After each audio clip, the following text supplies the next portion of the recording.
In the year 1900, 120 years ago, the famous elk statue was erected on Main Street in downtown Portland. Today it was removed after it was damaged from a fire during last night's demonstrations. Jennifer Dowling taking a look back at one of Portland's earliest pieces of public art. Jennifer? Over the past couple nights, fires have burned near the elk statue on Southwest Main. Of late, it's been a place for people to gather for demonstrations near the Justice Center. The charred and crumbling base, due to heat from fires and other activity, has caused the Regional Arts and Culture Council to remove it for public safety reasons.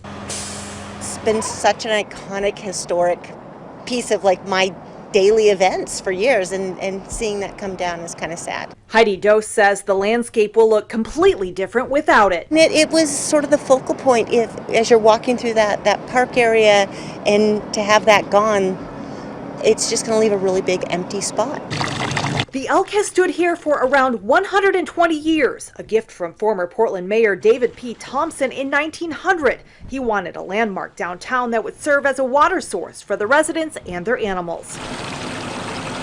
The Regional Arts and Culture Council talked to Ken Body about its history in 2015. The idea of providing an open fountain where you could stop, pause, water your horses was one of the inspirations, and he was also inspired by the elk that used to come down from the West Hills to graze here. The Thompson Elk is surrounded by 2 public squares and has served as a gathering place for several other demonstrations, including Occupy Portland.